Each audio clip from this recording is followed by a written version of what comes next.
All right, so I'm going to guess that we can't solve the entire alt-right thing right here, but I think something we can possibly solve is the media question related to all of this, because mainstream media is absolutely crumbling. Everyone knows it. Yeah. When I was on with you on election night, what I kept saying was we've watched the mainstream media slowly crumble as the online media has risen, and I think as of the election, it's actually starting to tilt, and now the online guys are kind of winning, which is why you're seeing all this stuff about fake news. Not to say that some people online aren't pushing out fake news. I get that they are. But what do you think first of the meme of fake news? It seems pretty obvious to me, although I don't know the full conspiracy behind it, that someone in power is pushing out this idea because they lost control. Yeah, I mean, I don't think it's a conspiracy so much as somebody says that there's one story that comes out about fake news and everybody seizes on it, right? Which is usually how, like, being in the right-wing media, that's how it works. It's like it's a shark scrum. Like the chum is in the water, all the sharks come. So somebody says fake news, they go, that's a great excuse for why Hillary Clinton lost because everybody believed all these fake things. Right. Now, so it's a conspiracy of basically lazy people. Yeah, exactly. That's exactly right. That's exactly right. And I think that. Again, that's not to say there isn't such a thing as fake news. There is. I mean, there are a lot of stupid headlines that go around that are not true, and that we spend time debunking, from the right and from the left, things that are just patently false. And Trump himself was a rather large promulgator of things that were false, and it was important to try and debunk those. But the media had so shredded its own credibility that it couldn't fairly debunk any of this stuff because they were saying things that were false were true for years, and then along comes Trump. And he basically runs a post-truth campaign. So you have two candidates running post-truth campaigns, the media insisting that only one is running a post-truth campaign, and then everybody going, wait a second, like, you don't get to be the arbiters of truth because you blew all your credibility a long time ago. Well, the problem is that now no one's an arbiter for truth. So the media certainly wasn't. So I'm glad to see them come down. Yeah. What I would like to see take its place is, okay, now let's honestly analyze what's true and what's not true, as opposed to what serves our interest and what doesn't. So the Washington Post called me recently and they asked, if you're trying to determine whether a news source is credible or not, what are sort of some quick keys? Yeah. And I said, well, the easiest thing is, are they open with their bias? And do they run stories that counter their bias? Right? If they're a news outlet and they only run left-wing stories, and they're left-wing sites, they only run left-wing stories, they never run a story that counters anything that they say, then you should double check for sure. Probably not. Right? They're probably just a propaganda outlet. But if they're a site, like I think the Washington Post is actually better than the New York Times this way. The New York Times is entirely one perspective. The Washington Post, I'm not talking about their opinion columnists. I'm talking about the news that they break. Like the Washington Post was actually breaking some anti-Hillary news in the last 3 weeks before the election cycle. So I think it's important to distinguish those. But yeah, I mean, when there's no gatekeeper, the good news is there's no gatekeeper. The bad news is there's no gatekeeper. Yeah. Right? So what do you think? It's not a fully great thing because nothing has emerged yet that acts as maybe that's just because we're demanding more of people. But people have to demand more of it. I'm not saying there should be somebody who, like, I'm not the gatekeeper. You're not no one's the gatekeeper. But I'm my own gatekeeper, right? I analyze the news for myself, and I don't just believe every headline that I see on Facebook. Yeah. And that I do think is a concern because that's going to polarize the news. If you're just picking the headlines that reinforce your bias, then you're not likely to achieve anything remotely resembling the truth. And it almost seems obvious that this is where we were going to end up because this is what everyone does on Twitter. You cater things to yourself. I try not to do that. But every now and again, something gets to me to the point where I'm like, I cannot follow this. I mean, BuzzFeed, my final straw. I had unfollowed them already before that Gaines thing. But I was like, wow, that's why I unfollowed this drivel. But even there's a risk in that. Yeah. By slowly just filtering everything into your own little ideology. Usually the best indicator is if somebody's hated by both sides. That's a pretty good indicator that they're at least baseline honest. Yeah. Right, that's like that. There's a level of honesty, and what I mean by that is not people who are obviously conspiratorial, but people who are getting flack from every side because they don't please one side all the time. It's not a foolproof test, but it's an okay test for people who tend to be more honest. Yeah. So you exist sort of in both worlds. Do you consider yourself more mainstream than? No, you kind of straddle it both because you're on Fox a lot and you're on CNN a lot. They actually don't have me on that often because again, I have the troublesome quality of they don't know what I'm going to say. So it's a little bit it's hard for them a little. Right. Like they'll have me on, like I'm on Fox News once every 3 weeks maybe, and I'm on CNN once a month perhaps, but I'm not like a regular guest on any of these places. So if they continue to crumble, and if the online thing grows, and as you're saying, when there's no gatekeeper anyone's in and this is a problem, Now, okay, as you said, it can be on us. It can be on each should of be us on us, yeah. individually. But most people don't have that. There's a real risk there too. Well, right? well, people are lazy, right? Yeah. And so that laziness is going to apply, except there's not even a shred of gatekeeping. So the problem with a lot of the news, the problem with the fake news critique, is that it's encompassing a lot of angles on the news. So it's not that the news itself is wrong, it's angles on it. It's like how PolitiFact does their analyses. So PolitiFact will say about, Mitt Romney will say, this happened during the campaign. Hillary Clinton said something about she liked open borders. Trump goes on stage and says, Hillary Clinton says she likes open borders. PolitiFact analyzes it and gives it a half true, right? And he's just repeating exactly what she said. But say, but his implication was that she was saying X, Y, and Z. Right. It's like, well, now you're calling his stuff fake news, but you're the actual fake news because you're reading implications that you're reading into him. Once you get into reading other people's implications, you end up in some pretty dicey territory. But it used to be that when there was actual fake news, people lost their jobs, right? Like Jason Blair promulgated fake news and lost his job at a publication that we on the right hate, the New York Times. But there's a difference between that and the angle on the news is wrong. Are the facts of the story right and the angle is wrong? That's not fake news. That's you don't like the angle on the story. Right. And so, but the left and the right should recognize this. Not everything that comes from the Washington Post or New York Times is false.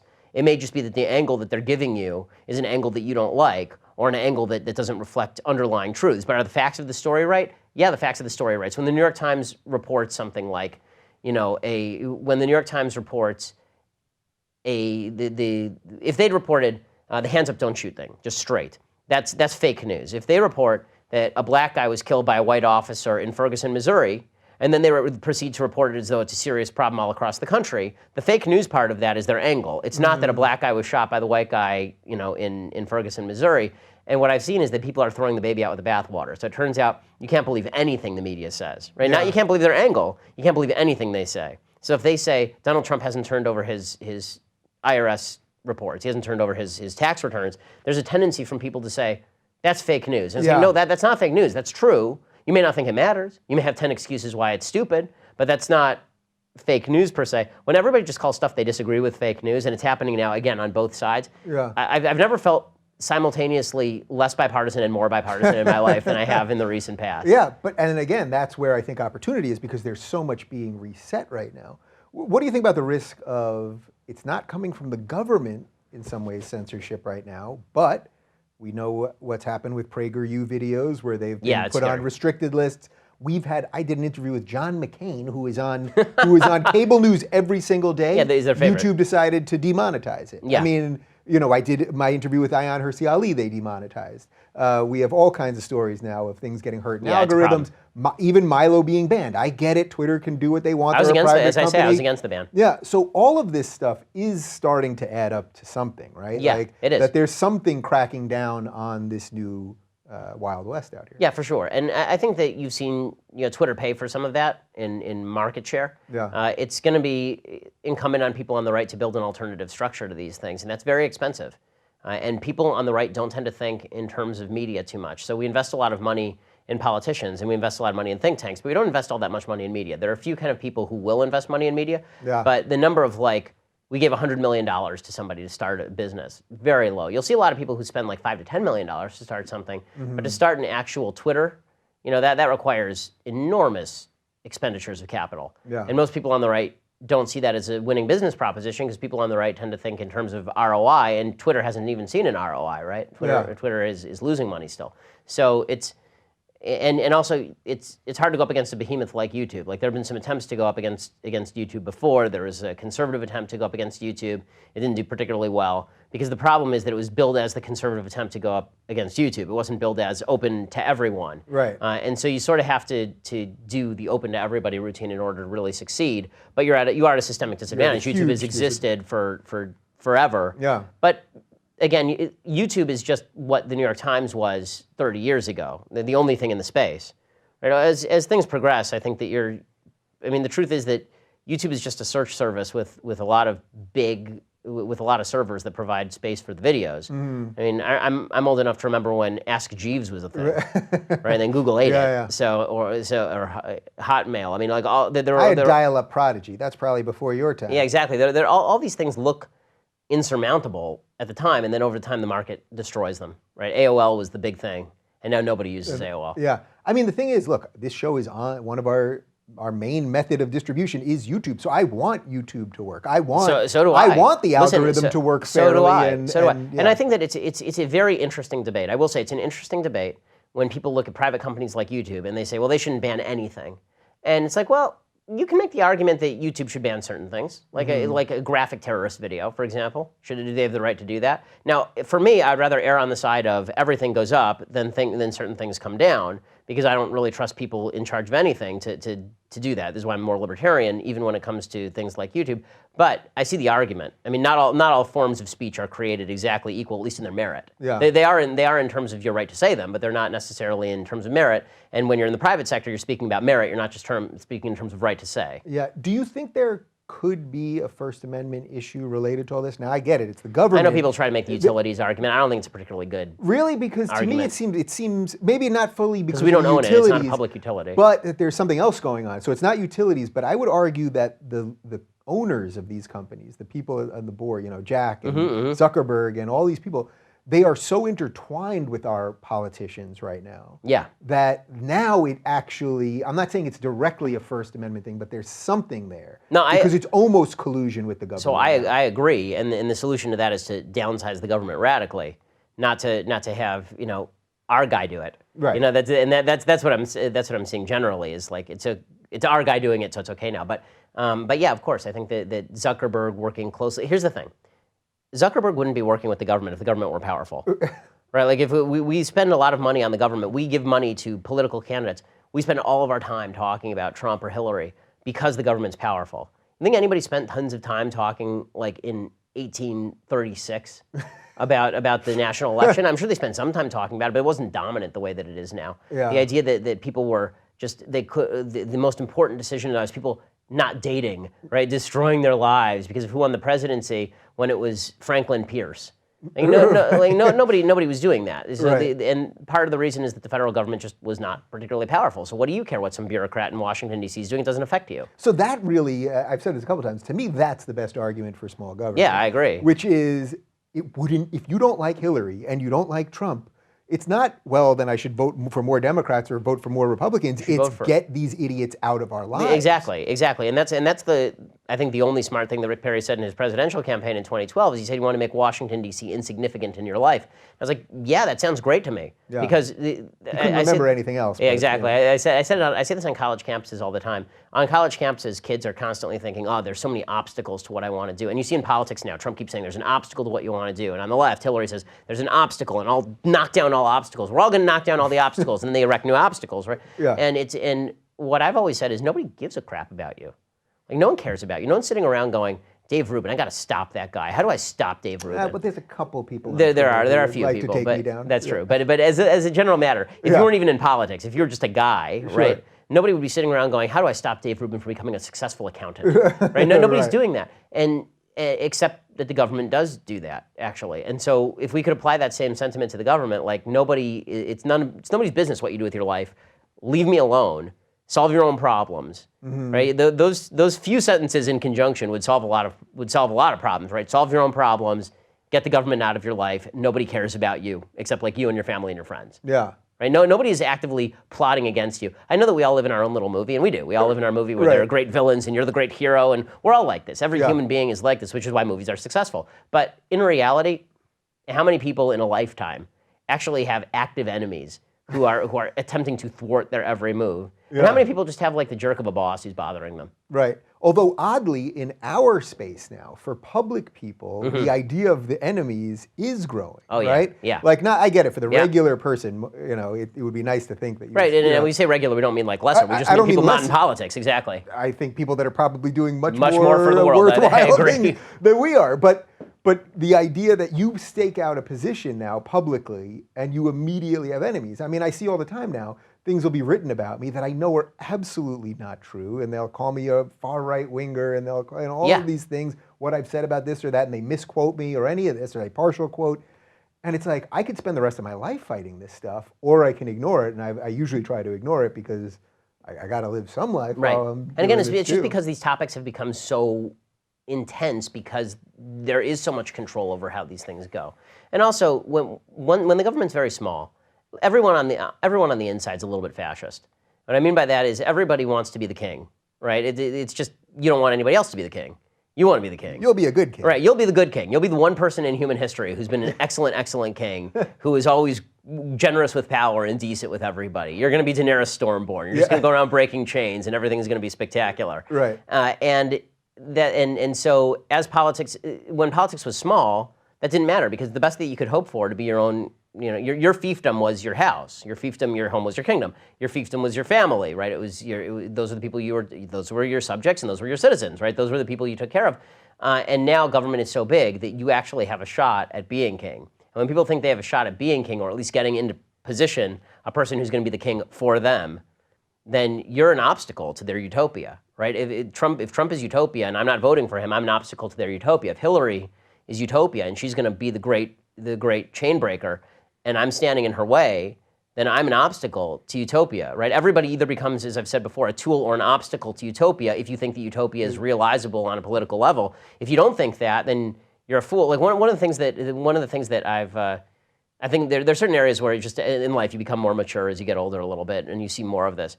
And one is that when you're 18 or 19 or 20, you're utopian. You think, how do I solve this problem? Then this problem won't be a problem ever again. Mm-hmm. And then you read more history and you deal in politics more, and you realize there's never a problem that actually goes away. All the problems come back. Yep. And it's just a question of, can you push the ball a little bit this way? Can you push the ball a little bit this way in favor of human liberty? Can you push the looming disaster a little bit further down the road?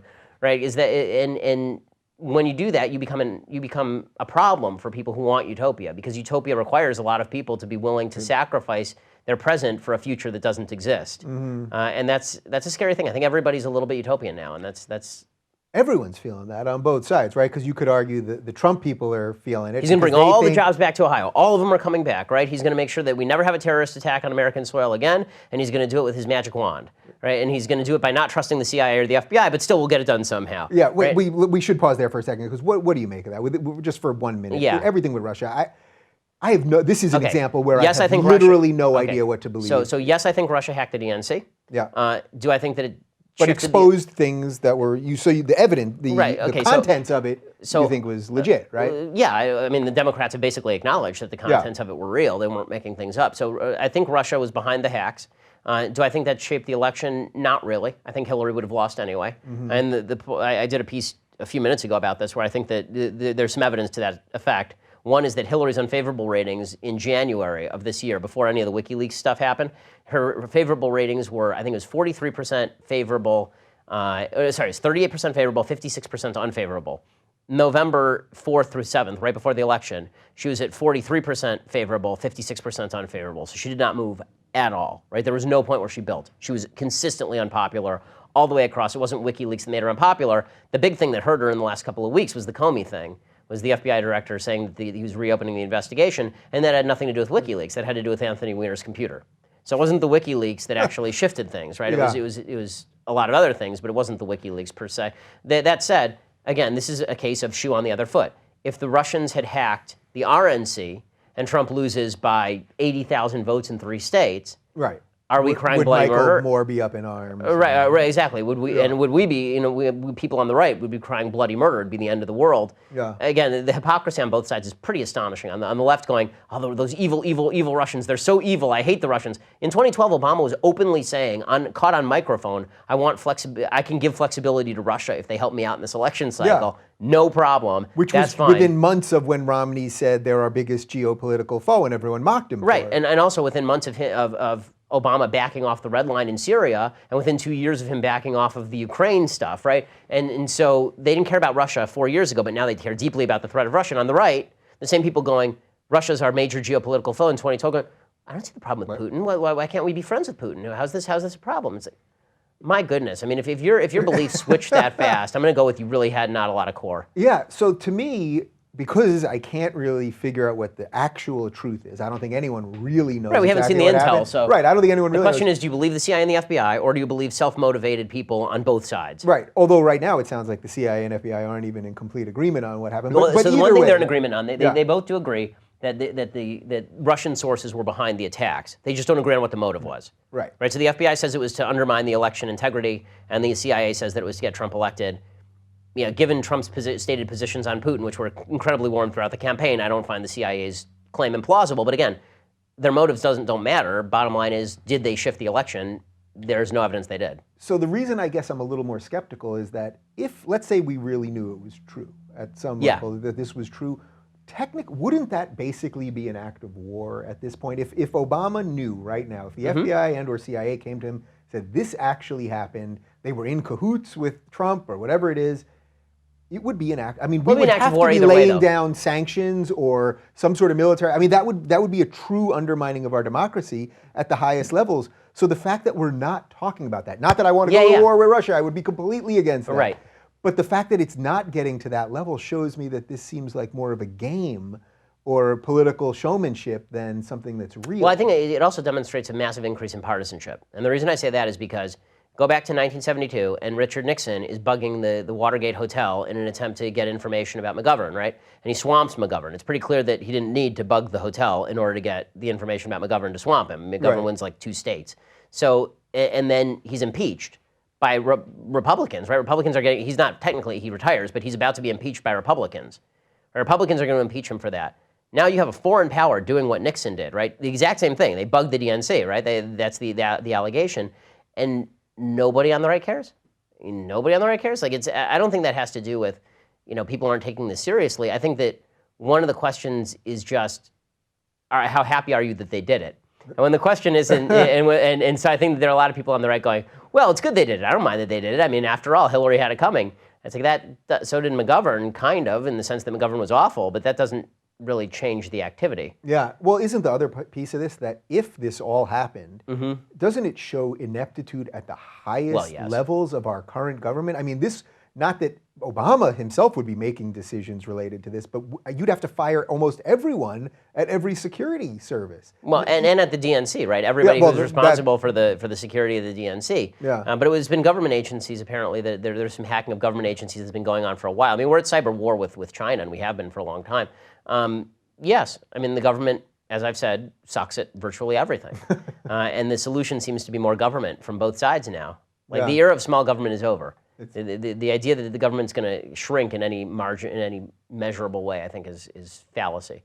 So on the history repeats itself, or long game idea, there is opportunity here, right? Because let it get big so that people will ultimately see that it does not work, and then the era of small government maybe can come. Or do you think, you can get to a tipping point where you just can't come back? Yeah, I mean, I do think that you get to a tipping point. But it's not a tipping point where you can't come back. It's a tipping point where you actually hit disaster, right? You hit the Greek tipping point, where at a certain point you must hit the austerity button because otherwise your country is absolutely bankrupt, and then you get riots in the streets. And so the question is, how ugly are things when reality sets in? Because the reality is you can't keep affording to pay for all of this stuff. Eventually, one of two things happens. You either wise up, or you go bankrupt like California's about to do, and things get really ugly. Yeah. So the question is which one we head toward, and the fact that a lot of the gains of sort of the Buckley, Reagan conservative, small government era have been put behind us in favor of this bigger government nationalist populism. That's not a good sign that we're moving in the wising up direction. It's actually a sign that we're moving in the opposite, that we're kind of now, okay, fine, the government's big, we accept the government's big, what can the government do for me today? Yeah. And that's a problem. And this is why, like, people were very intent during the campaign, conservatives, saying Mike Pence, Trump selects him. Isn't that great? Aren't you enthusiastic about the Pence pick? And I was like, yeah, Mike Pence seems good. And then you've got Mike Pence now going around 2 rallies with Donald Trump, this free marketeer, saying that he's okay with tariffs and saying the free market fails when it's tried, and Trump going every time. And it's like, whoa, hold on. That's Bernie coming from Trump. Okay, that Trump's been saying that shtick the whole time, but like Pence, right? Like, at what point? And so we, as I say, we're not going to see really where the Republican Party lies until the first conflict between Trump and the Republicans. Like, are there enough Republicans who are going to stand up against him? I don't think so. I don't think so either. And I think that Trump is building a machine outside government in order to take down the ones who do. Right, he has Kellyanne Conway building this apparently this machine that's going to seek to push his message outside government, and maybe primary people who don't grant him the leeway. So, it's such a sad state of affairs because it's like we've never needed a strong, independent fourth estate. More than this, that's right. A media that functions properly now, and it's exactly what we don't have. Yeah, well, this is I've been saying this now for several months, and I was saying it during the Obama era too. Is that it was clear that the country is ready for a demagogic fascistic leader because they just want something done, right? That's fascism. Like people, the word fascism always brings to mind Nazis and jackboots and all this stuff. But the truth is that most dictatorial governments don't start off that way. Most of them start off with, we have a breakdown in the political system. We need somebody to do something right now. Right now, there are too many pressing problems. Get somebody in there to fix it right now. And if you look back at history, most dictatorial governments don't start with the ultimately bad dictator. They start with a couple of dictators who actually are not quite as bad, right? If you look at like Germany 1930 to 1932, you're looking at people who actually aren't that bad, right? You're looking at Brüning and you're looking at von Papen, you're looking at a bunch of people who are Schleicher, people who are like basically not terrible, awful human beings, but they centralize all the power here. And then the next person who sweeps in is the bad guy, right? So whether you think that Obama was the bad guy, whether you think Trump is the bad guy, once you bring all the power to one place, once you've forged the ring of power, then it's only a matter of time before the bad guy gets a hold of the ring of power, unless you destroy the ring of power. Because you'll have a bunch of people who are seduced by the ring of power, but eventually somebody bad will get a hold. Eventually the ring of power will make its way back to Sauron. So you may think that Trump isn't the guy who's the threat, which is fine. Maybe he isn't. You know, I assume that he isn't because I don't really see that he necessarily is. Maybe you think Obama wasn't the guy. Maybe you think that Obama wasn't the true threat to American democracy and liberalism. But once you've got this much power in one place, somebody will be. Somebody will be elected at some point who just says, screw all of the norms. Things have to get done. The trains have to run on time. Right. It's not only that it may not be the guy you like. It could be someone horrific. It could be somebody really, that truly metaphor terrible. was pretty good, but can you get that into a Star Wars thing? Is that possible? Can you get that into some sort of? Well, I mean, there's there's no good way to destroy the dark side of the Force, right? Yeah. So it's not quite as good. But everybody is seducible. Like when you're a kid, everybody wants to be Darth Vader, right? Yeah. When you're a kid, nobody wants to be Luke Skywalker. Everybody wants to be Darth Vader. Darth Vader's much cooler. He can strangle people with his mind, right? I mean, like he can. Like it's much cooler. There's only one problem, which is that you also have to build this enormous Death Star and blow up planets. So eventually, the power seduces. Coming, though. Right? I mean, come on, Alderaan. Screw those guys. Boring. Screw those guys. Terrible. All right, one more for you, Shapiro, because I get this tweeted at me a lot. People say, Dave, you should run for president in 2020, but on the second part of the ticket, Shapiro should be number one. You'd show people that bridges can be built, blah, blah, blah. Would you ever go into politics? Not in California. And given the way that our current politics is going, it seems like only celebrities can be elected. So, well, you'll have that part down. I mean, you have your following. That's yeah, but it would have to be a lot larger following than that, right? I don't think necessarily. Actually. It's something that I could see doing at some point. 2020 is a little soon. But I'm not averse to the idea of running for office at some point, but it depends on whether you can do more good outside of government or inside government, especially when you want to destroy the instrument itself. So not to destroy the entirety of the government, to destroy a lot of the power of it. So it sort of could never, in a way, you'd suffer from, although I know you don't agree telling the truth a little bit with Rand Paul on a lot of stuff. You'd suffer on domestic policy, by the way. I agree with a lot of what Rand Paul has to say. Right, but I know on foreign policy and some other things. But you would suffer from the same thing that he suffered from, which is I'm trying to make this thing smaller. Even if you're all conservatives, you're still trying to make it bigger. So the party can't really rally around you because it doesn't really fit the way people think. Yeah, I mean, I think that to benefit from backlash politics, you have to have, as you say, there could come a point where government is so big that people are actually willing to hear a message of solve your own problems, screw the government. These people have destroyed lives, and power centralizing in one place is not the answer. But people will have to be convinced of that, because until then, everybody on the inside wants that ring. Everybody on the inside wants the dark side of the Force, and so. My job right now is the same as yours, which is tell people the truth and hope that they awaken to the fact that your life is in your hands. And if it's not in your hands, then we need to change the system so that it is in your hands and people aren't taking things away from you or promising you things, because a promise is just another way to take something away from you. Sometimes it's your actual self-control and self-esteem. Somebody makes you a promise to give you something, and they're taking something away from you too. Nothing is free. So if you want to be totally self-sufficient, then we need an actual place that allows self-sufficiency. Nothing's free? I thought if someone gives you something, it's free. You mean that someone else is paying for that? It turns out, yeah.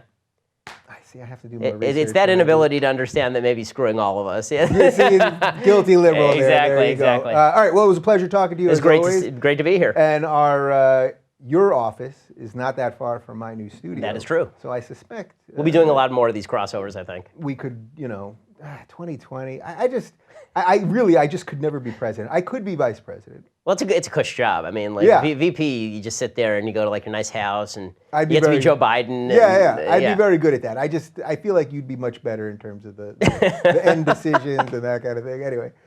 For more on Ben Shapiro, follow him on the Twitter at Ben Shapiro, and try not to send him Nazi memes if you could. But again, if you do, I'll frame them, put them on my wall. Really just take pleasure in them and enjoy them. Yeah, and I know he won't ban you, so there you go. That's true. All right.